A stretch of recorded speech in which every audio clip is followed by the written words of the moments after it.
Bonjour à tous. Une petite intervention qui, j'ose espérer, aura son utilité, qui vous apportera un petit quelque chose. Ça concerne le rapport que vous pouvez avoir avec vos enfants. Il se passe des choses absolument extraordinaires, pour ne pas dire remarquables, entre un parent et son enfant. Quand je dis il se passe des choses, c'est que non seulement, affectivement parlant, il se passe des choses énormes, il peut y avoir aussi une complicité extraordinaire, c'est plutôt souhaitable, un sens du jeu, un sens du partage. Mais indépendamment de ces caractéristiques, qu'on retrouve heureusement, fort heureusement dans la plupart des familles, il y a aussi d'autres enjeux dans le rapport que vous êtes susceptibles d'entretenir avec vos enfants. J'entends par là la communication. Alors, souvent les parents me disent « Oui, mais je communique avec mon enfant, on discute beaucoup. » Bon, ben, très bien. Alors, le problème, c'est pas de parler avec ses enfants de la pluie et du beau temps. C'est intéressant. C'est un échange, c'est de la communication, et tout échange et toute communication, c'est de la considération. Voilà. Parler à son enfant, c'est le considérer. Écouter son enfant, c'est le considérer. Bien souvent, vous l'avez, vos souvenirs vous le raviveront, ou vous le vivez actuellement, ou vous allez le vivre.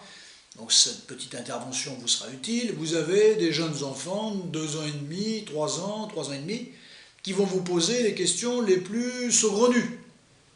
Alors déjà, prenez conscience que derrière les questions les plus saugrenues, ce sont des questions qui sont pleines de bon sens pour l'enfant qui vous la pose. S'il vous plaît, au nom des enfants, ne vulgarisez jamais une question qu'un enfant vous pose. Dites-vous bien qu'à partir du moment où un enfant vous pose une question, c'est qu'elle a du sens pour lui, cette question. Voilà. Vous pouvez la classer comme absolument incongrue, vide de sens et ainsi de suite. Oui, mais le sens que vous avez vous, à l'âge que vous avez, avec l'expérience que vous avez, l'enfant, lui, il n'a pas encore cette capacité à pouvoir faire le tri. Donc il pose les questions de manière abrupte. Ça lui vient en tête, il le pose, et à la limite, plutôt que de vous poser la question du sens de sa question, c'est le cas de le dire, eh bien effectivement, entendez la spontanéité de la question. N'oubliez pas que les relations humaines sont des relations de communication, de moins en moins malheureusement, hein, ça like, ça SMS, ça MDR, ça acronyme dans tous les sens, ça balance des émoticônes et des émojis, ça c'est pas de la communication ça pour moi. Mais bon, si les gens croient communiquer avec ça, qu'ils continuent à communiquer avec ça, je peux vous garantir que ça ne traduit absolument pas verbalement ce que nous sommes capables de dire, pour ne pas dire d'en dire, de ce qu'on ressent. Voilà. Donc, si un enfant vous pose une question qui vous semble saugrenue, elle ne l'est pas pour lui. Donc, prenez le temps de répondre à une question qui vous semble saugrenue, quitte à dire « je ne sais pas », un parent a largement le droit de dire « je ne sais pas », n'ayez pas peur de dire « je ne sais pas ». A fortiori, je vais me renseigner, mais n'ayez pas peur de dire « je ne sais pas ». L'intérêt, indépendamment de ce que je vous raconte là, la spontanéité de la question et ce jeu de communication entre soi et l'autre, ou entre l'autre et soi, qui passe par la question, c'est bien souvent aussi pour l'enfant de vérifier à quel degré l'adulte a entendu et pris en considération sa question.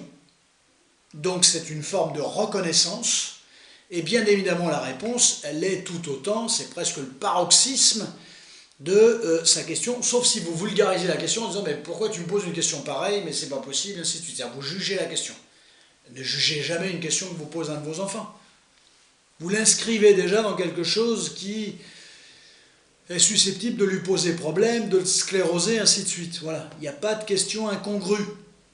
Il y a des réponses incongrues, mais il n'y a pas de questions incongrues. Bon, voilà des choses qui sont utiles, c'est même pas le mot. Au-delà de l'utile.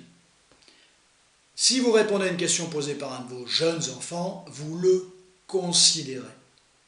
Et bien souvent, votre réponse, d'ailleurs, il va l'oublier, il va oublier très très vite la question qu'il vous a posée aussi, Par contre, il va se souvenir d'un petit quelque chose très très très important.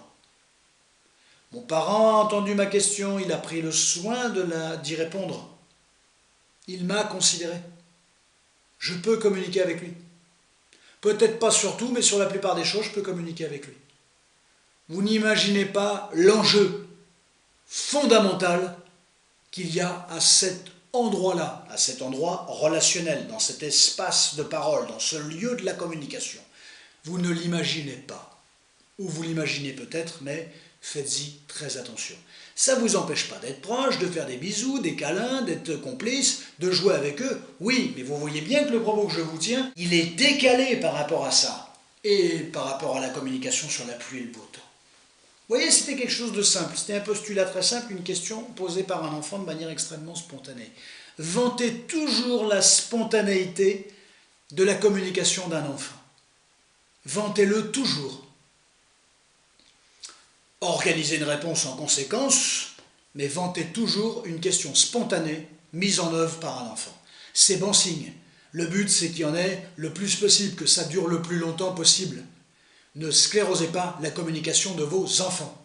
Leur communication future sera forcément le fruit de la communication qu'ils auront mis en œuvre, reçue, élaborée avec les parents.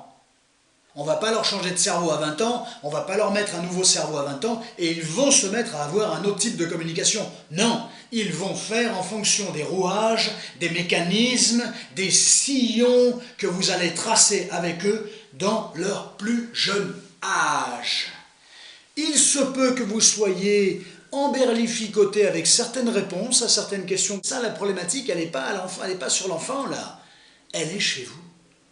N'ayez pas peur de reconnaître que tel ou tel sujet n'est pas votre sujet de prédilection.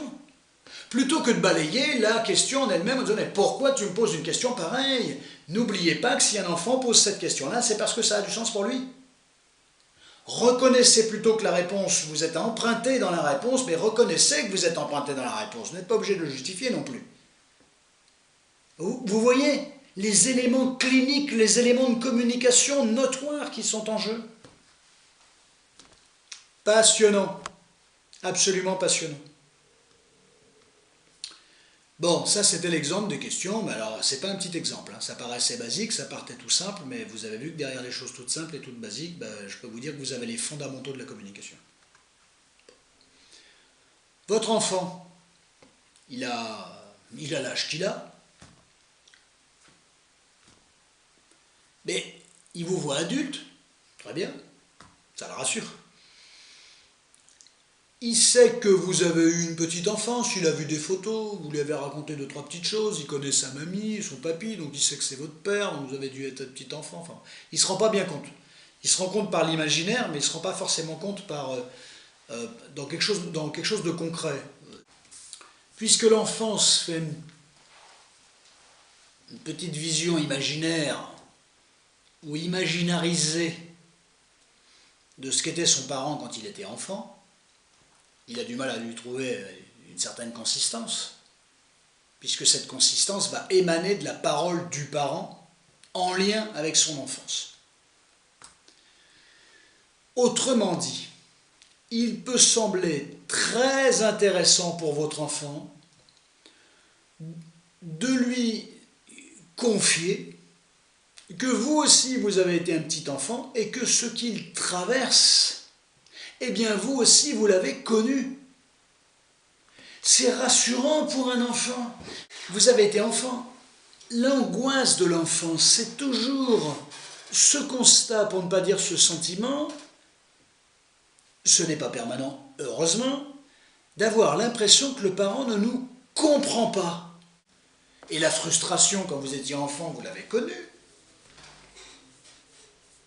L'angoisse, la peur, la crainte de quelque chose, vous l'avez connu.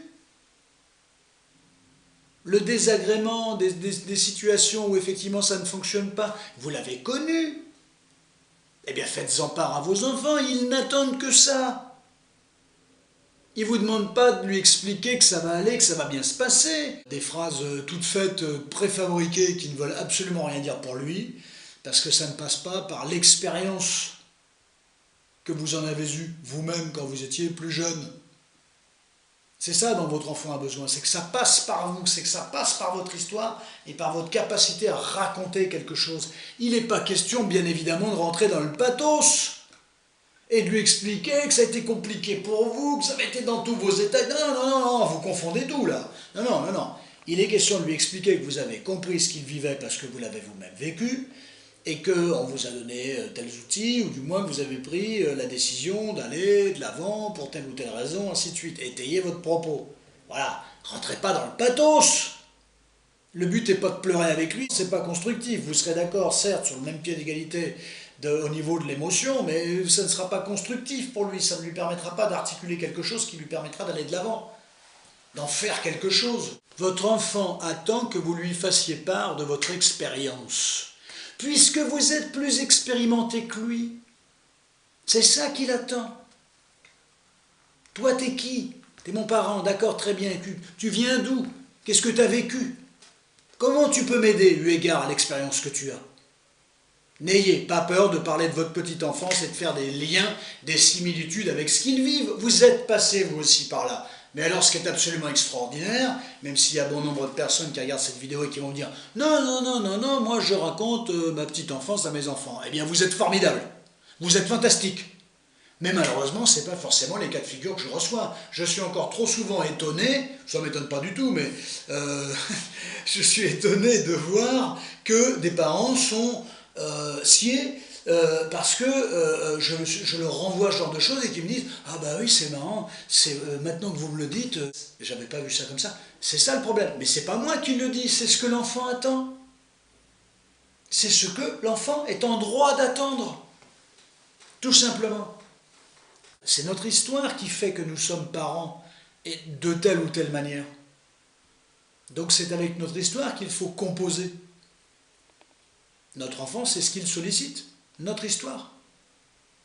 C'est intéressant. C'est la seule chose qui l'intéresse finalement. Bien sûr. Ça passe par le vivant, que ça soit incarné, une histoire incarnée. Pas une histoire racontée, une histoire incarnée. Voilà. Et qui l'incarne le mieux? Le parent, vous-même. Voilà. Repensez à tout ça. Repensez à tout ça, vous verrez, mettez-le en œuvre, ne le mettez pas en place. Voilà. Dites-moi des choses. Moi, je voulais vous dire ça. Voilà. Moi, ça me paraissait important.